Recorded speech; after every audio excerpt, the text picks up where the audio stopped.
Election की बात करेंगे।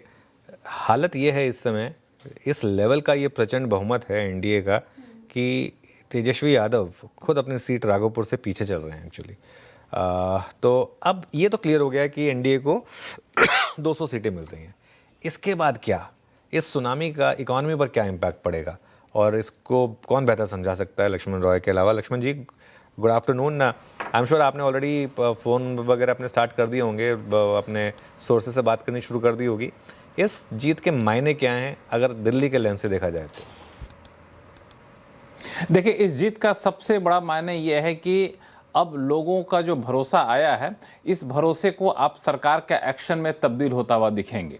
क्योंकि चुनाव कहीं ना कहीं सरकार के रणनीति को, फैसले को प्रभावित करता है, लेकिन इस प्रचंड बहुमत के बाद अब मैं ये मान के चल रहा हूँ कि सरकार उन सारे एजेंडों पर जो जनता की वजह से थोड़े से हिचक के चल रही थी, काफ़ी बढ़ चढ़कर आगे बढ़ेगी। वो है रिफॉर्म का एजेंडा। रिफॉर्म का एजेंडा पे कैसे सरकार आगे बढ़ेगी, इसका अंदाज़ा आपको अगले महीने लगना शुरू हो जाएगा जब संसद का शीतकालीन सत्र शुरू होगा। उसमें हो सकता है कि इंश्योरेंस अमेंडमेंट बिल सरकार वहां पर लाए, जिसमें 100% एफडीआई लाने का प्रस्ताव है।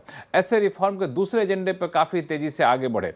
बैंकिंग सेक्टर में रिफॉर्म के कई सारे प्रस्ताव पर सरकार विचार कर रही है कि हमारे पास बड़े 4 से 5 बैंक होना चाहिए, बैंकिंग सेक्टर में एफडीआई के नियमों को आसान किया जाना चाहिए। तो उन सब पे सरकार तेजी से आगे बढ़ेगी। तीसरा है विनिवेश के मोर्चे पे सरकार काफी फूक फूक कर कदम रख रही थी, तो वो भी एक बड़ा मुद्दा है जिसमें अब आने वाले दिनों आप तेजी होता हुआ दिखेंगे, जिसकी शुरुआत आईडीबीआई बैंक से आपको देखने को मिल सकती है। एक और मुद्दा जो बिहार चुनाव के असर को सीधे तौर पर दिखाएगा वो है लेबर रिफॉर्म को लेकर के। सरकार लेबर रिफॉर्म पे बहुत तेजी से काम कर रही है पर्दे के पीछे से, और अब चुनाव के नतीजे आने के बाद लेबर रिफॉर्म की तरफ काफी तेजी से आगे बढ़ेगी। जमीन पर वो एक्शन आपको दिखना शुरू करेगा जो एम्प्लॉयमेंट को काफी ज्यादा बढ़ावा देगा।